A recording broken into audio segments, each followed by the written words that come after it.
wasn't that bad. I mean, I know it sounds ridiculous, but wasn't that bad. I mean,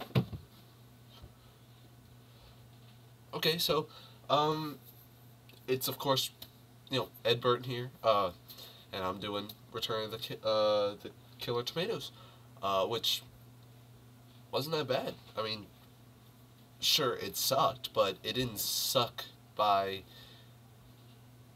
uh, as, it didn't suck as much as I thought it would. I mean, I thought it was going to be one of the worst movies I've ever seen.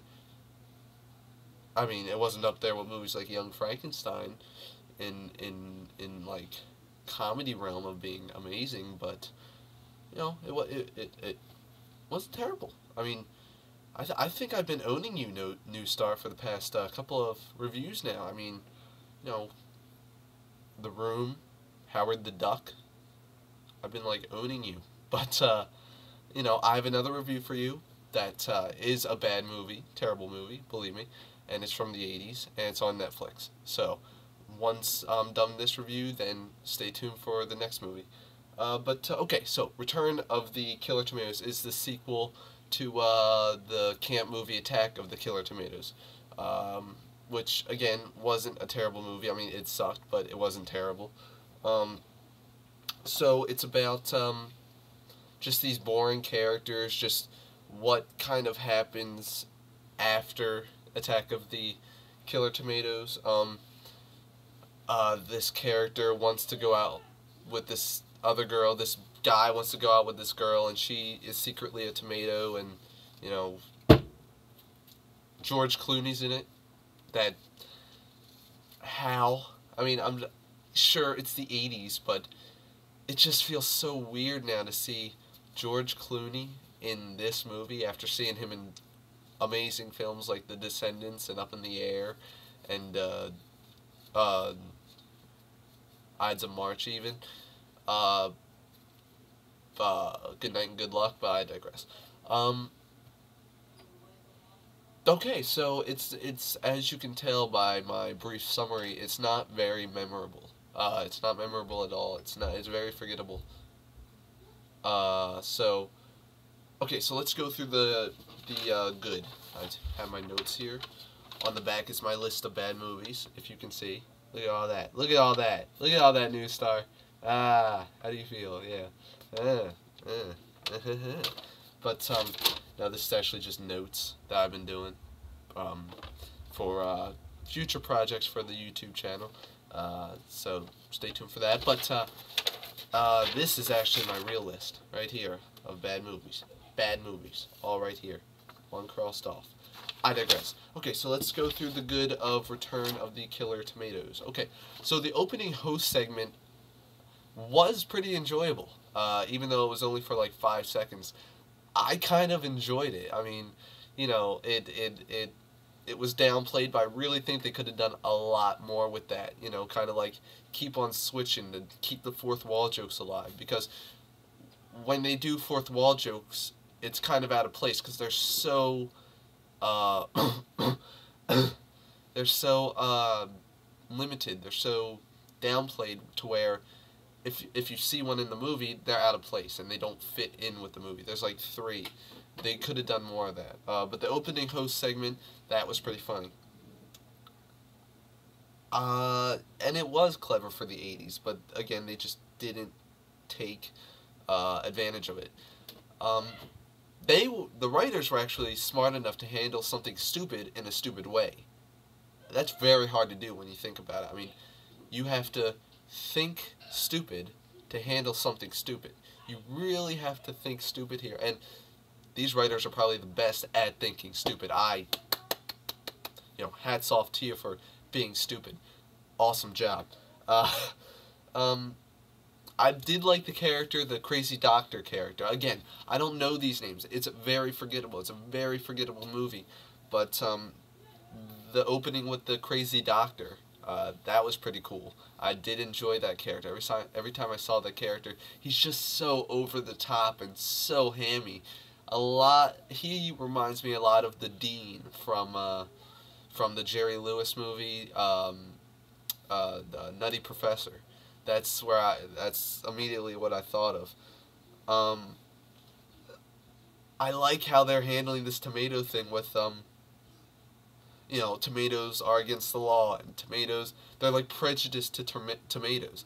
That is very smart, but it's downplayed. You don't have to center a movie around a boring love interest and a boring characters that this guy loves her. We don't need that boring love interest kind of thing. Focus it on being prejudiced to tomatoes. That is funny. That's that was enjoyable when it was there, but again, it's downplayed.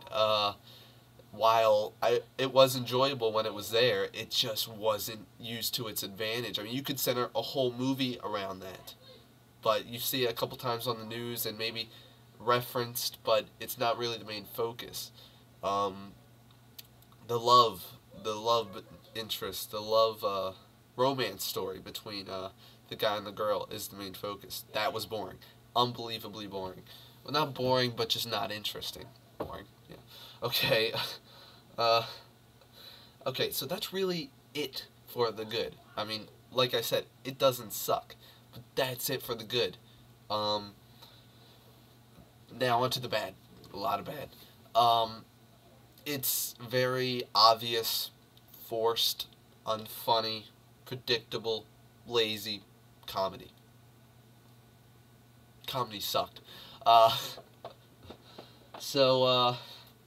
yeah, the comedy wasn't very good. I mean, it had its moments. I mean, there was a couple of ones that I did like. Again, they could have done a lot more fourth wall jokes to where they kind of go out of the movie and like give like a yes, I'm getting all the wrestlers now. Fantastic.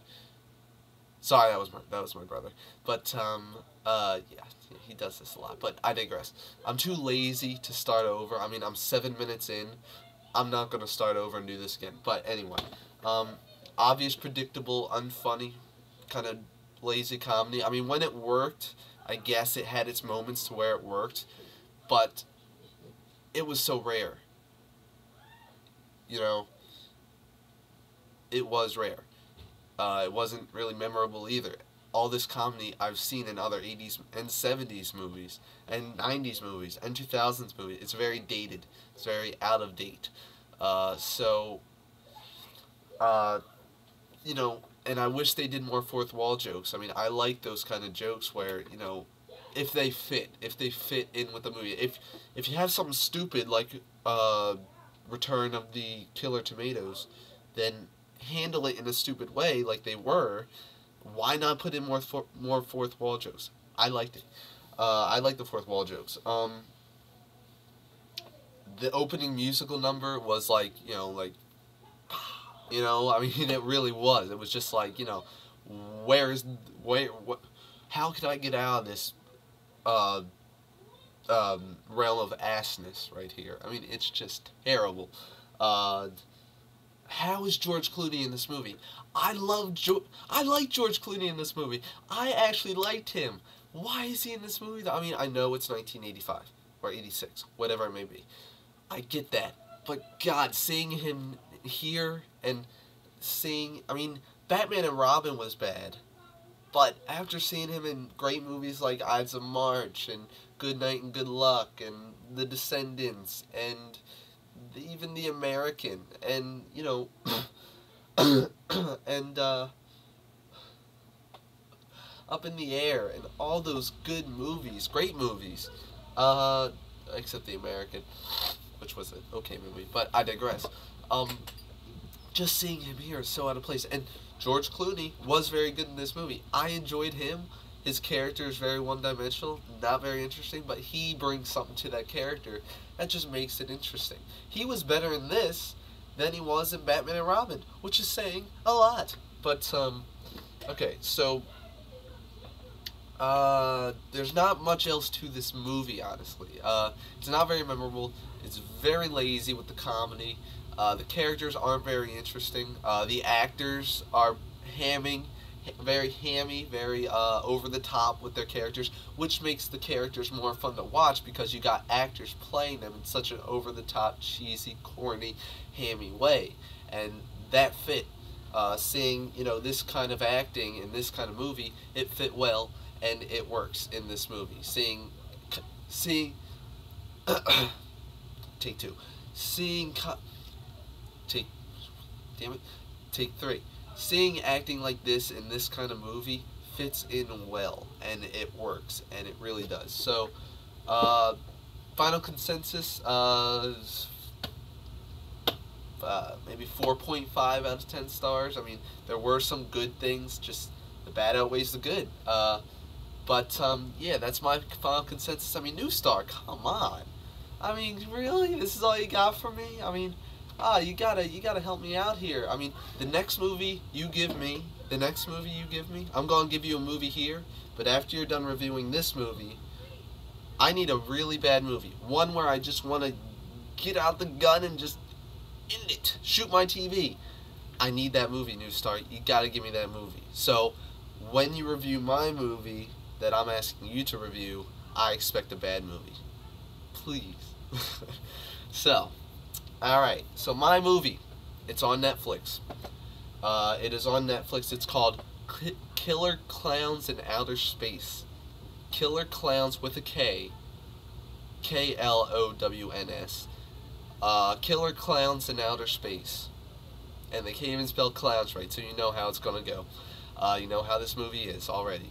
So there you go. There's my movie, asking you to review. It's on Netflix. You can find it on Netflix. Once again, Killer Klowns in Outer Space. And I hope you enjoy that movie. And I hope I enjoy whatever movie you give me next. Alright? So, there's my movie. Hope you enjoy. Till then, see you next time.